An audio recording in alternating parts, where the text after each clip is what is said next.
Hi, welcome to Rootstem, and in this video I'm going to be looking at how I varnish my own models.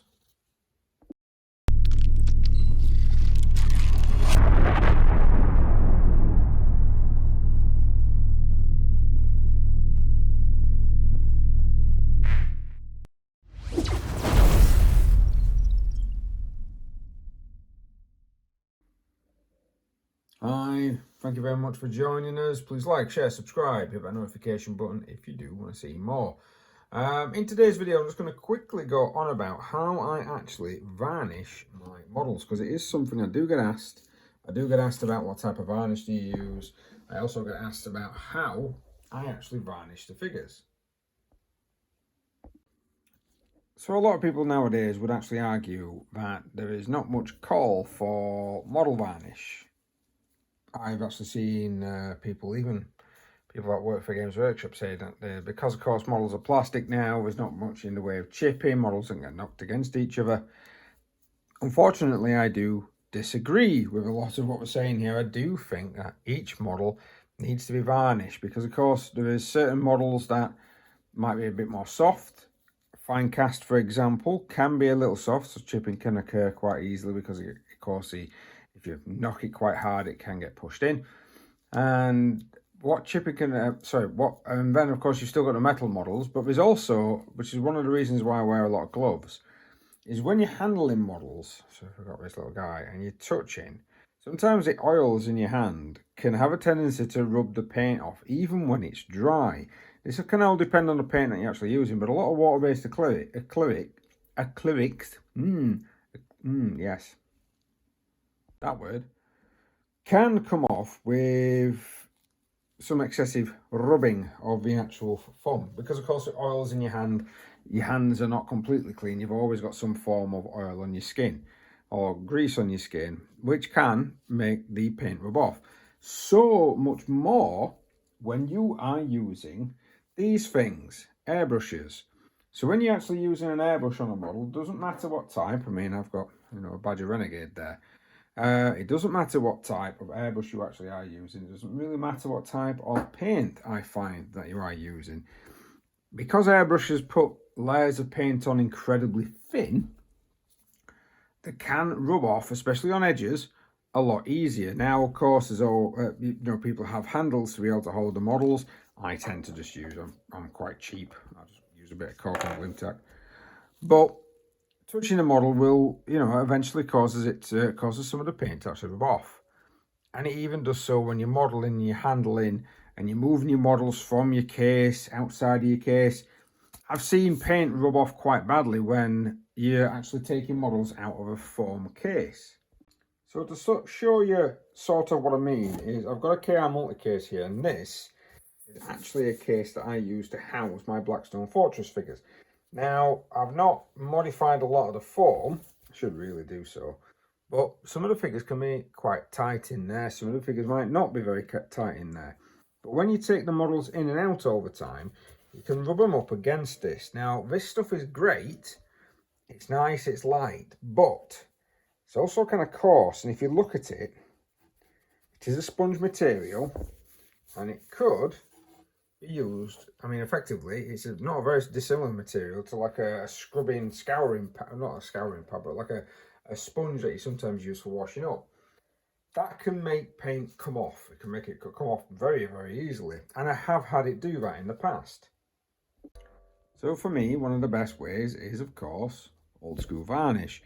Now, I've got the two different varnishes actually, well, three different varnishes I actually use. This is some water, because I do at times sort of thin down what I'm using. This is a Humbrol enamel varnish. It does dry in minutes. It's great for terrain. I actually use this mainly to varnish up my terrain pieces. They're going to get a lot more hammer than normal terrain pieces, but this is varnishing a spray can. Now, I have in the past had issues with varnish sprays, primarily Games Workshops. I think we call it not hard coat, but it's the other more matte varnish that they do. The satiny style. It can sometimes ghost and create like white all over the actual model.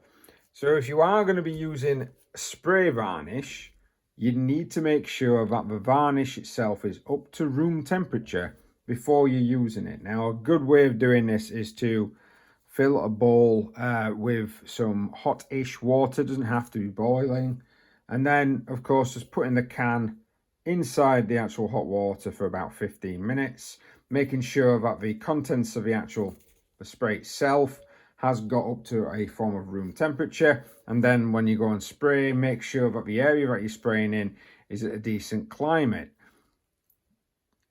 That being said, if you go outside when it's too cold, that can affect it. Even if you go outside and it's too warm, that can also affect it. So sometimes spray cans, they're not the greatest when it comes to varnishing your model, especially if you live in a very temperamental climate.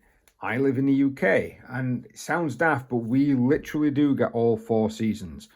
A lot of people think that we don't. A lot of people think it's just raining all the time. It isn't. We do genuinely get 4 different seasons. It can be incredibly cold sometimes outside. Sometimes it can look glorious sunshine, and then when you go outside, it's freezing cold. So temperature can really affect this. Now, I tend to use this in my garage. Yes, it's a closed area, but my garage mainly, majority of the time it's empty, but if we've got guests coming over, it will then house my car. So it's kind of an empty space that I can actually use this enamel varnishing, and I tend to use it mainly on terrain pieces. So if it does kind of mess up a little bit, I'm not too overly bothered, especially if it's a giant terrain piece. I'm also not lavishing the terrain piece with a lot of stuff because I know it's going to get worn, I know it's going to get chipped.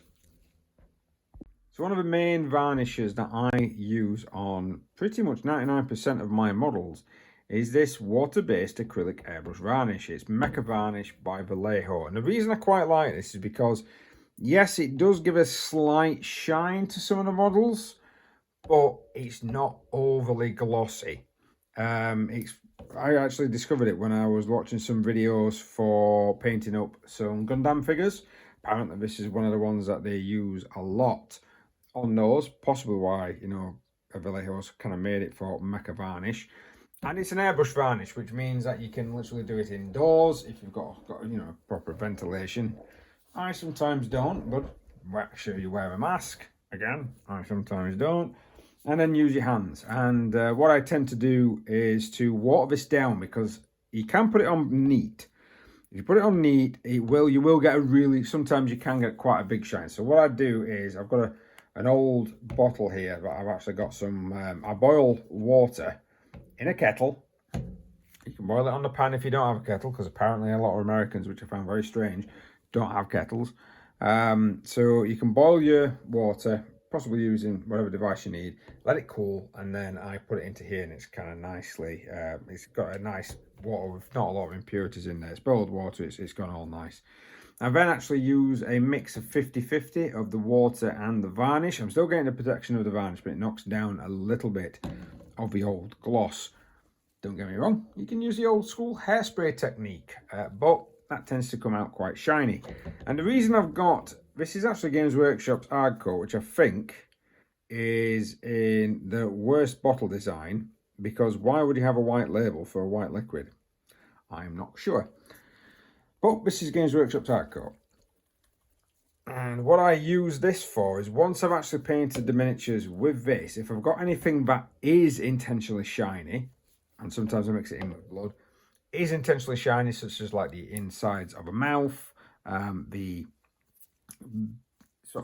carapace maybe of some form of bug, or of course some metallic areas that desperately need to actually have that metallic sheen, then I will go over them again in this, just so that they get that gloss sort of finish. It's also good for prepping an area if you're going to be using transfers as an example. You can put this on, it kind of smooths it out a little bit, and it makes it usable for a lot of the transfers that you're going to be using. Now, before I get to showing you what technique I use, there's another reason why I like to use varnish, and varnish has a little bit of a blurring property. Now, as my main job, I work in graphics and of course, like web, logo design, that type of thing. And sometimes putting a little bit of a blur onto an image can make it look better on a website, because you get rid of some of the horrible edging. It just makes the human eye accept it a bit more. this, when you varnish a model, can blur, not a lot, but it does blur a little bit of the model.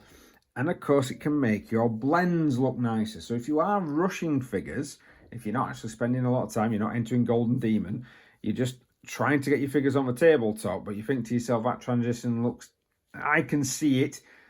Maybe from a distance you won't be able to, but varnishing your models is a really good way of kind of blending a lot of those layers together. Don't work all the time, don't get me wrong, but it can actually smooth out. It can actually smooth out some of that dirty dry brush as well when you're actually dry brushing stuff on there and you get that little powdery effect. It can actually knock off that sort of effect as well. But that's all the reasons why I would use varnish on a model. I'm going to show you how I go about varnishing a model.